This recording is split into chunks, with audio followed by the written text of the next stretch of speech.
Good morning. This is Carissa with the National Weather Service in Wakefield for your 4th of July briefing. What has changed is we are expected to be less humid and dry today, and then we have higher rain chances and heat indices returning into next week. So let's start off with our weather pattern. So today we are under mostly high pressure. We will continue to see that high pressure over the Commonwealth today, Saturday, and Sunday. Today is going to be seasonably warm and drier conditions expected with that higher pressure. We do have this low pressure off the coast that as it moves closer up to the shore, we could see some increased rain chances Sunday into Monday and maybe Tuesday as well. Our heat risk for the next 5 days is only limited. We are not expecting any major heat indices to need any heat advisories at this time for the next 5 days. We do see our heat indices starting to gradually increase between Monday and Tuesday. Tuesday we start to get a little bit into elevated heat risk, but overall it's not going to be like the extreme heat we had a few weeks ago. For our 7-day highs, we can see that our highs today are mostly in the upper 80s to around 90.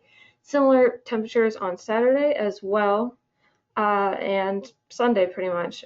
And then we see starting Tuesday and Wednesday, we have some more high temperatures in the lower 90s for the next few days in the early next week. And with those warmer temperatures early next week, we do see these higher heat indices reaching back up into the triple digits for some areas.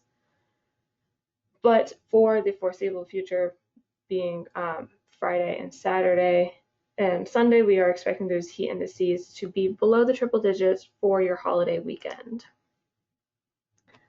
Looking at the next 3 days, we are not outlooked for any severe storms. For today and tomorrow, the chances for thunderstorms are very low.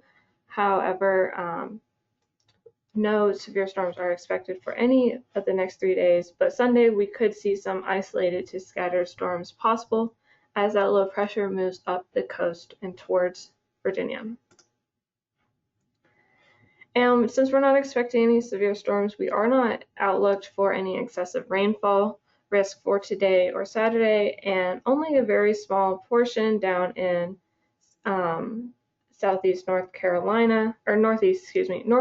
North Carolina is outlooked for a marginal risk of excessive rainfall on Sunday, but overall for the majority of our area, and especially for our Virginia area and Maryland area, we're not expecting any excessive rainfall. So timing out these showers that are possible on Sunday afternoon, we are not expecting them to accumulate very much, below 1/4 of an inch for most areas. If we do see those isolated and scattered showers to develop in northeast North Carolina, they could locally bring up to an inch. And timing-wise, they are expected to start pretty much in the afternoon.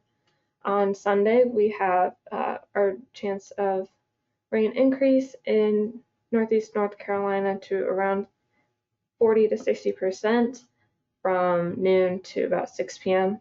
But as you can see, for today, we are not expecting rain pretty much at all, both today and tomorrow for the area. And then with those showers and storms that are possible on Sunday, we could see some thunder. They will likely end up becoming thunderstorms just based off of the environment. So our chance for thunder is pretty much the same as it is for the chance of rain on Sunday afternoon. It's pretty much limited to Sunday afternoon as well.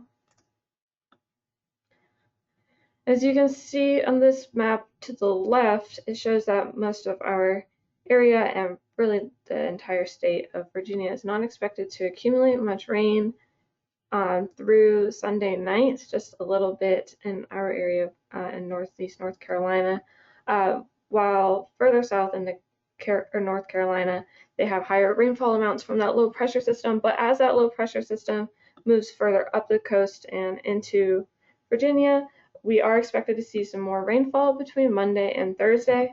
So we could have locally high amounts of greater than 2 inches overall accumulating from Monday to Thursday, as we see those chances of showers for a few days in a row next week. So here's another breakdown of the timing that we are expecting for these afternoon showers and storms early next week. We have them starting again Sunday afternoon, as I was talking about, and then pretty much returning almost every afternoon with these, with the heat of the day. Will help create some instability that we needed for these isolated showers and storms, and especially Monday, as we see that has the highest chance of rain up until next Friday from that low pressure system.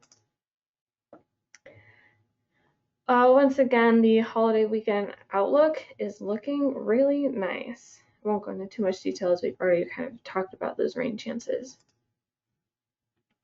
We do have a low risk for rip currents for today and tomorrow. However, Sunday we do have a moderate risk based off the position of that low pressure system. And I've been mentioning this low pressure system, and it's actually a 60% chance within the next 48 hours to become a tropical storm. So right now it is off the Georgia coast, kind of the northern Florida Atlantic coast, and it is expected to move towards the Carolinas over the next few days.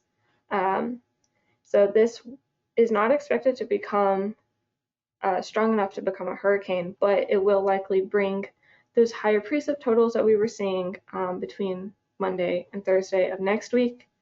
And then if they do name it, it will be our C name in the Atlantic, which is Chantel. So looking ahead for the next week's forecast, we are expected near to normal temperatures and slightly above normal precipitation chances for late next week and beyond. Switching gears a little bit to marine, we do not expect any small craft advisories to be needed for today or tomorrow. We could possibly see some higher gusts in the mouth of the bay on Sunday. As you can see with this orange, we have the elevated, which signifies that small craft advisories may be needed for the mouth of the bay. So right now we have these northeast winds remaining just below small craft criteria between 15 and 20 knots with the gusts, and they should start to come down through overnight and become a little bit more variable as we head into Saturday. We'll have more of easterly winds, maybe southeasterly winds, and continuing to remain below small craft advisory criteria with these winds. And then Sunday afternoon and evening, we could see those chances of near small craft advisory wind gusts for the bay. If you want more details about the wind gusts, both sustained winds, here you can go. Just to highlight, Sunday is really the only chance that we could possibly need small crafts in the bay over the next week. Wave heights additionally will remain below small craft criteria, mostly 2 to 3 feet in the coastal waters and 1 to 2 feet in the bay. Again, they're going to remain pretty benign through the next few days. So that concludes this video briefing. We will have another live briefing tomorrow at 11 a.m. as well. Thank you for tuning in, and happy 4th of July.